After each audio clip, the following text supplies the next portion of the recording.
Hello दोस्तों, नमस्कार, प्रणाम। हमारे यूट्यूब चैनल अनिता की डोर पर आप सभी का स्वागत है। आइए सुनाते हैं भाई बहन का बहुत ही प्यारा सा सोहर गीत। बहन बहुत अमीर है, भाई गरीब है, और बहन भाई को देख के किस तरह से मुंह मोड़ती है और उसको लगता है कि मेरा भाई आया है तो मेरी बेइज्जती हो जाएगी, क्योंकि भाई बहुत गरीब है, गंदा मैला कपड़ा पहन के आया है। तो बहन को शर्म आ रही है, फिर भी भाई का प्यार देखिए कि अपनी बहन के जब बेटा हुआ, भांजा हुआ, तो दौड़ता हुआ जिस हालत में था सुबह उसी हालत में पहुंच गया बहन के यहाँ। सोचा कि मैं सबसे पहले पहुंचूंगा, इसीलिए। तो चलिए सुनाते हैं बहुत ही प्यारा सा भाई बहन का सोहर गीत। भैया के माई लेना धोतिया बहिन देसे पहुँचे, बहिन देसे पहुँचे न हो। भैया के माई लेना धोतिया बहिन देसे पहुँचे, बहिन देसे पहुँचे न हो। मोर बहिनी अनली ही बाजार के वड़िया नाही खोलाई के वड़िया नाही खोलाई हो मोर बहनी हनले ही बाजार के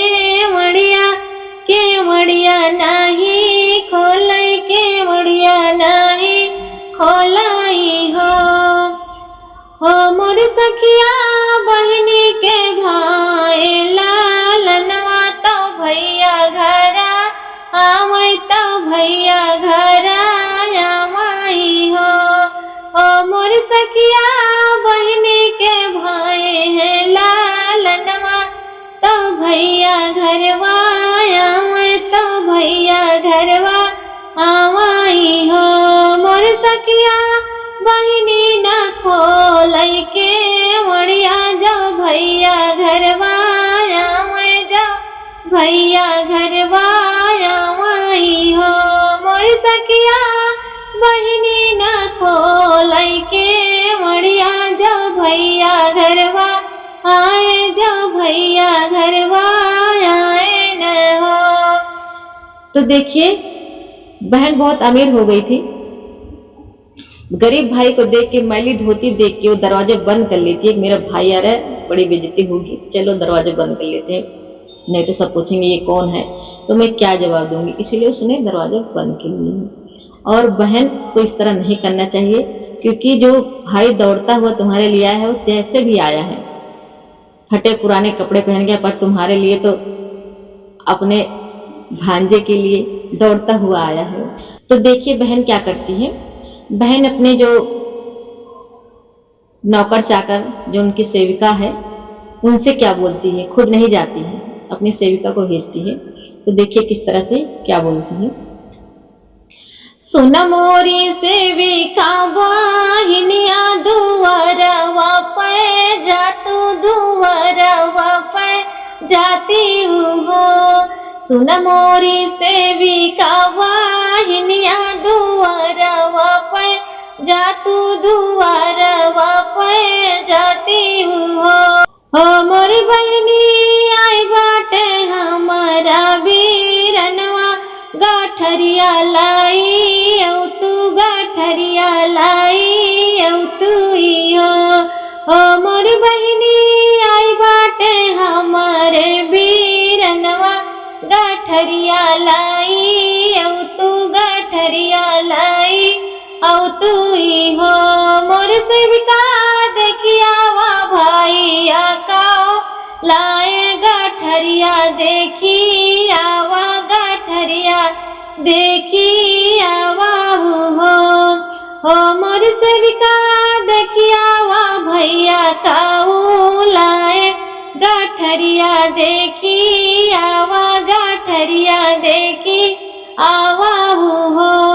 इतनी वचन सुनी सेविका दुआरवा की ओर गई, दुआरवा की ओर गई हो।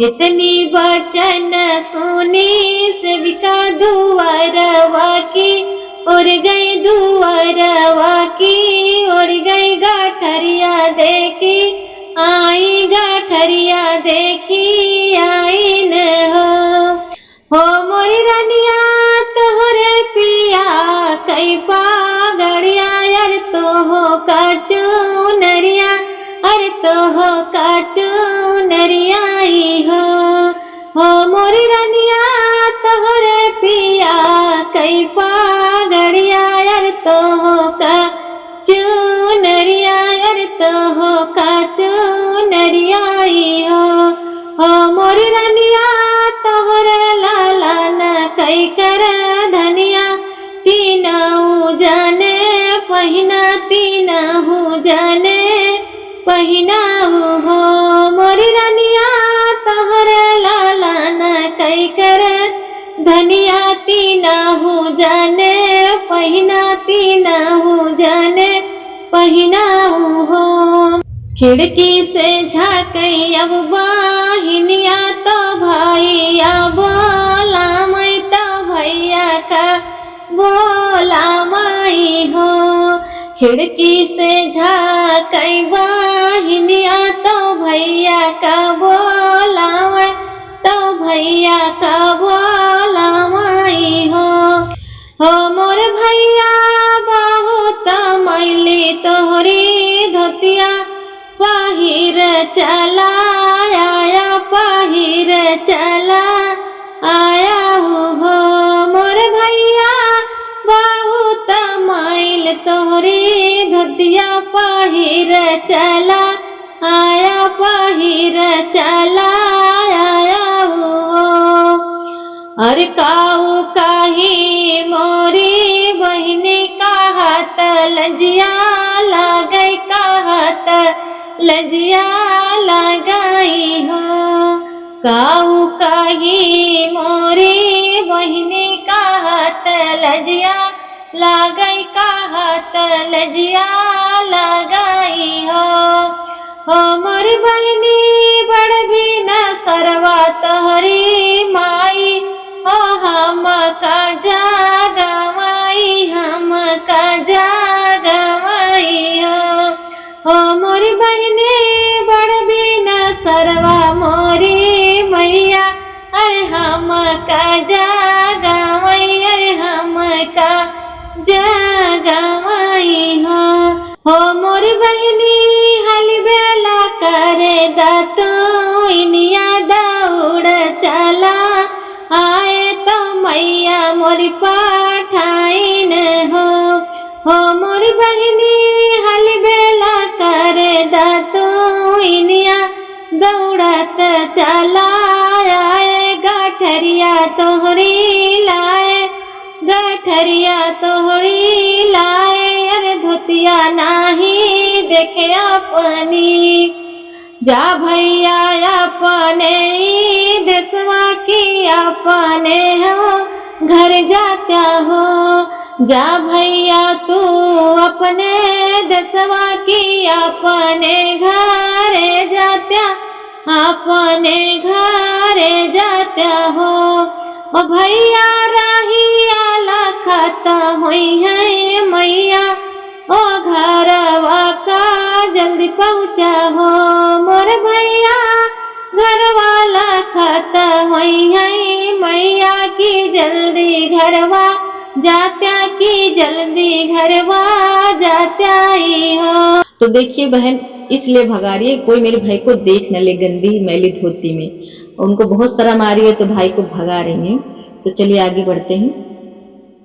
भैया के माइली ने धोतिया बहिन देसे पहुँचे, बहिन देसे पहुँचे न हो, भैया के माइली ने धोतिया बहिन देसे पहुँचे, बहिन देसे पहुँचे न हो ओ मोर बहिनी हनली बाजार के वड़िया नाही खोलाई, के वड़िया नाही खोलाई हो।